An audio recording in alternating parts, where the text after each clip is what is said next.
Hello, it's a reading from One Man's Meat by E.B. White. This is A Week in April, published April 1939.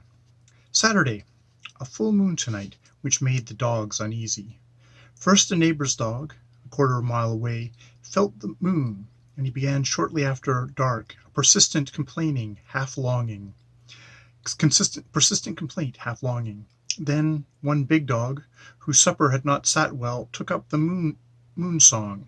I shut him up in the bar where his bed is, but he kept up barking, with an odd howl now and again, and I could hear him roaming round in there, answering the neighbor's dog, and stirring up Fred, our dachshund and superintendent, who suddenly from a deep sleep roused up and pulled on his executive frown, as a man waking might hastily pull on a pair of trousers, and dashed out into the hall as though the moon were a jewel robber. The light lay in the watery pools on lawn and drive. The house seemed unable to settle down for the night, and I felt like moaning myself, for there was something about a moon disturbing to man and dog alike.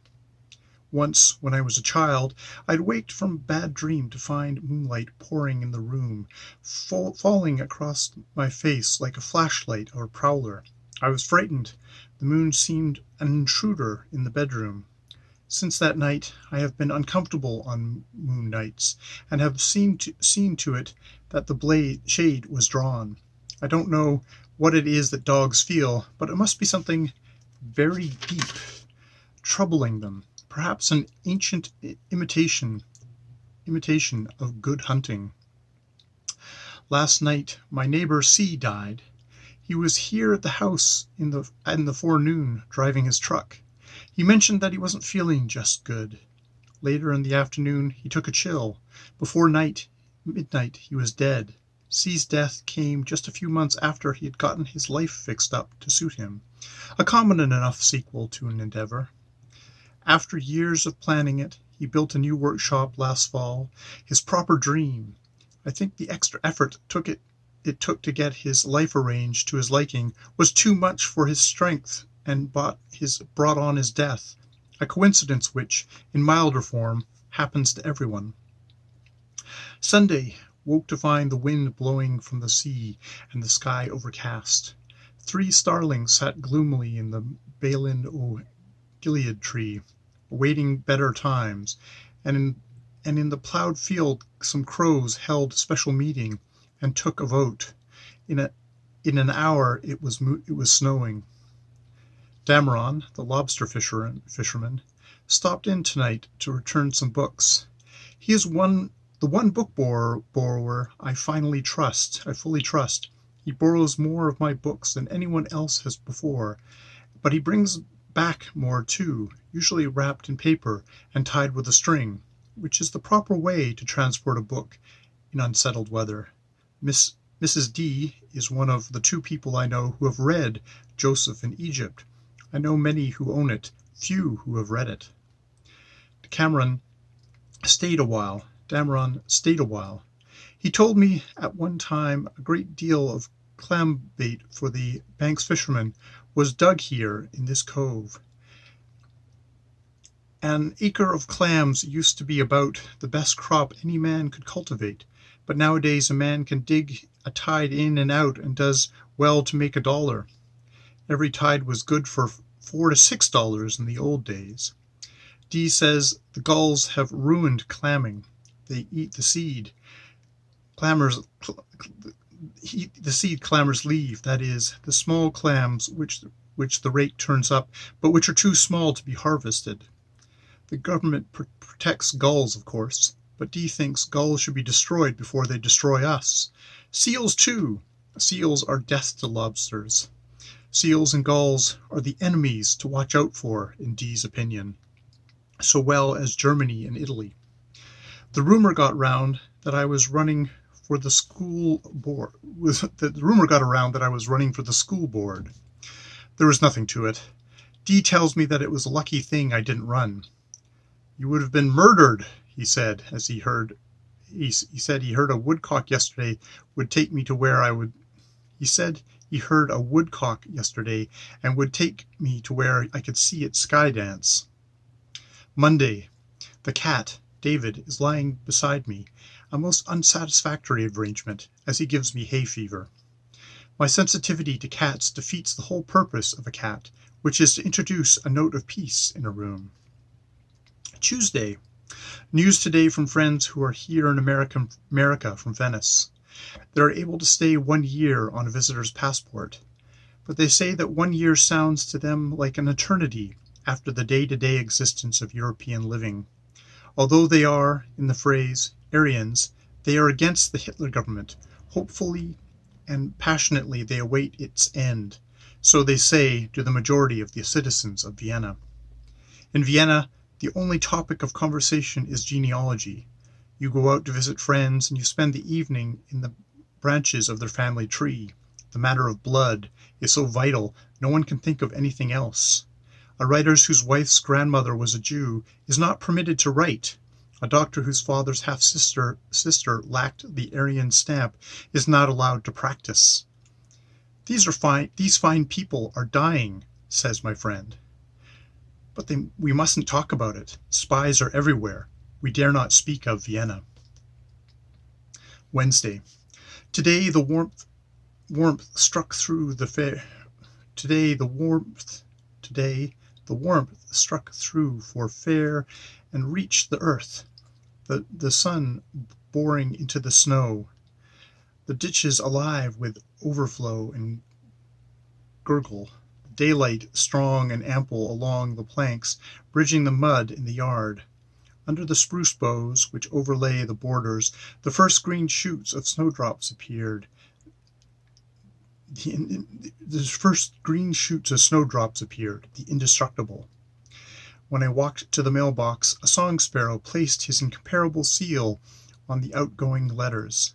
Spring, however, began officially in the late afternoon when I went into the brooder house, thrust a handful of shavings into the stove, and struck a match, starting the fire that must burn steadily and without interruption, dropping 5 degrees a week for 6 weeks, warning the 250 chicks that are to hatch tomorrow 100 miles away on Maudry Thursday. Today read in the paper about the plan which the Catholics have for a sound hookup of schools in the Archdiocese of New York.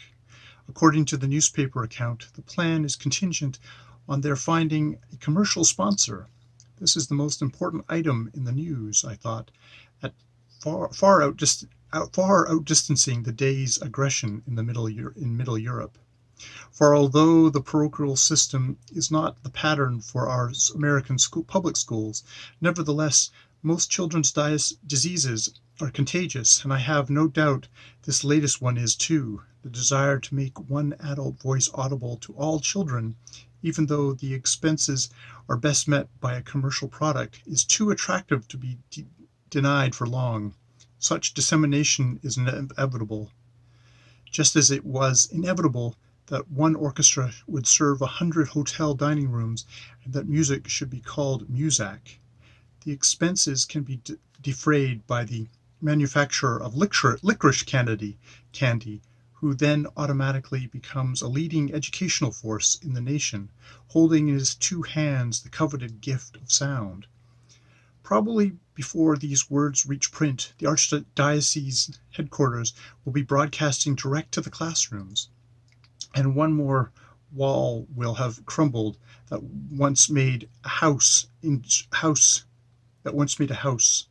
Instruction will be by experts, the invisible experts, speaking with voices that is not a voice, delivered to an invisible pupil,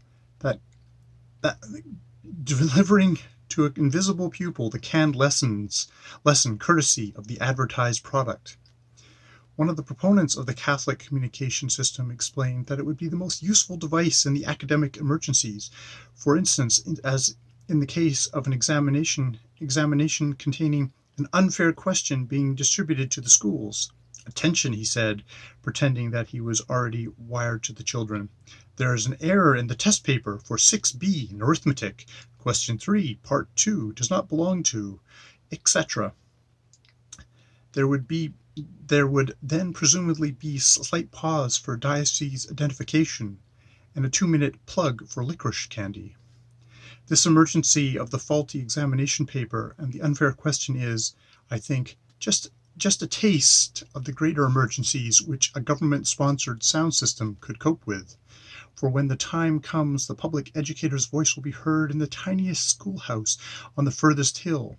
Henceforth all children will read only from the Brown Book, and will raise the right hand in allegiance to the third American realm, saying, "Hail Peabody." I hope I have been trying to think who would be the perfect sponsor for the American Educational Network, the nationwide hookup which would instruct all children from coast to coast, giving them the word.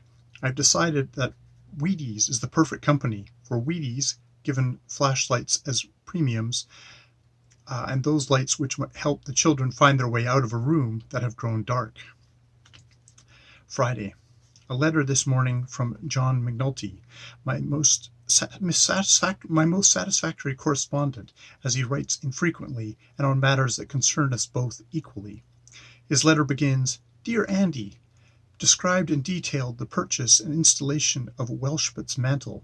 In doing so, tell specifically of A. the carrying home of the Welshback mantle, and from what kind of store, and B. the kind of box it came in, and the method of extraction from the box. C. the putting of the mantle in place of the old one. D. describing the next steps and any intended spectacle in connection therewithin. This may have served to delight onlookers. P.S. It so happens that on this, even the invasion of Albania, I've spent the afternoon thinking of Welshback mantles." And that is A Week in April, April 1939 by E.B. White.